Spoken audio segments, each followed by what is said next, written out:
All right, quick question for you. How much would you sell your phone for right now? $500? $1,000?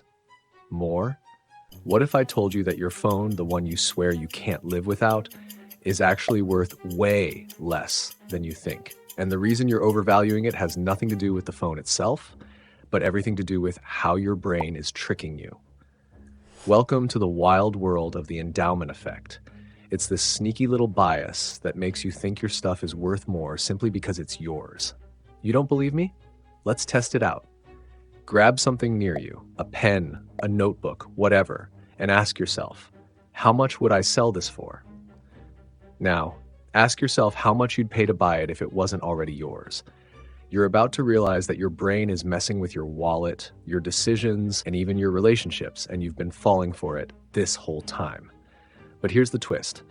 Once you understand how this works, you can flip the script and use it to your advantage. I'm about to show you how. Let's dig into this with some real-life examples, research, and maybe, just maybe, how you can use this bias to your advantage.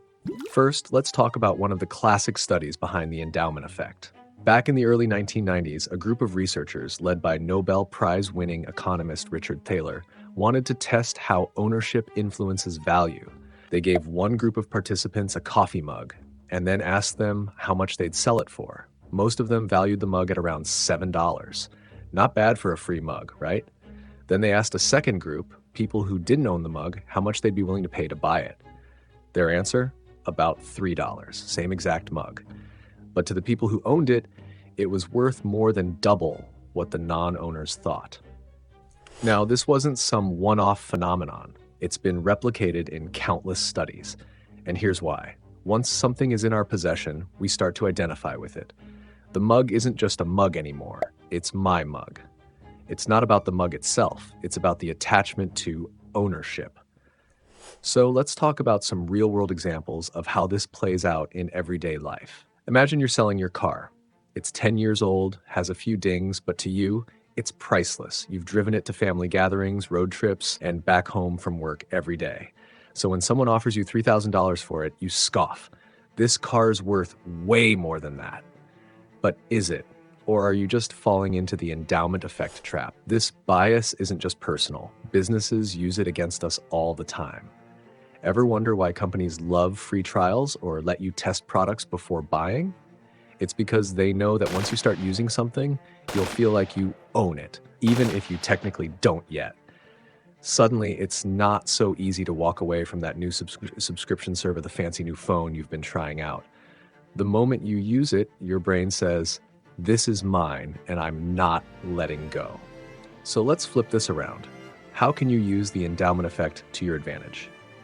Let's say you're selling something. Maybe it's your own product, maybe it's a service, or maybe you're just trying to convince someone to make a decision. The key is to make the other person feel like they already own it. Let's do a quick exercise. Imagine I'm trying to sell you this pen. Now, if I just say, hey, do you want to buy this pen? You're probably going to evaluate it objectively. You'll ask questions like, is it worth it? Do I need it? How much does it cost? But what if I hand you the pen and say, here, take this.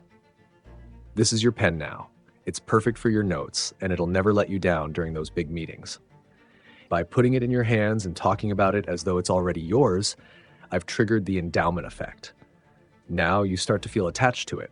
Maybe you start thinking, well, this pen is kind of nice. I can see myself using it every day. The moment that pen is in your possession, it's not just a pen anymore. It's your pen. The same tactic can work in negotiations. Let's say you're negotiating the sale of a house. You want the buyer to see themselves living in the house before they even buy it. You don't just show them the rooms, you talk about where their furniture will go, how their kids will play in the backyard, how they'll cook breakfast in the kitchen. You're getting them to mentally own the house before the papers are even signed. Once they've mentally moved in, it's a lot harder for them to walk away. But there's a darker side of this too. The endowment effect is a tool, and like any tool, it can be used for good or for manipulation. Imagine a gambling scenario. The casino gives you chips to start with, chips that don't feel like real money. Once those chips are in your hands, they feel like yours, and you're less likely to want to cash them out. You're more willing to take risks because you're not thinking of them as money. You're thinking of them as your chips. And because they're yours, you feel more attached, more likely to keep playing. The same principle applies in relationships. Ever been in a situation where you've put so much time and effort into something, a relationship, a job, a hobby, that even though it's not working out, you keep investing in it because you feel like it's yours? That's the endowment effect. We overvalue what we already have, and it keeps us stuck sometimes, unable to walk away from things that don't serve us anymore. So how do we avoid falling into this trap? Start by asking yourself, am I valuing this item or decision because it's truly worth it? Or am I just attached to it because it's mine? When we recognize the endowment effect at play, we can start to make better decisions based on actual value, not just ownership. All right, here's the bottom line. The endowment effect is powerful. It can shape how we value things in ways we don't even realize. But once you know how it works, you can use it to your advantage, whether you're selling something, negotiating, or just trying to make sense of your own decisions. So, the next time you're trying to convince someone to buy something, or maybe even convince yourself to make a decision, remember, ownership changes everything. Leverage that, and you've got a powerful tool at your disposal. Now, what do you think?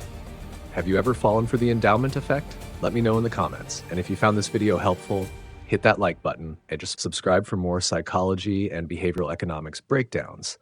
And I'll see you in the next one.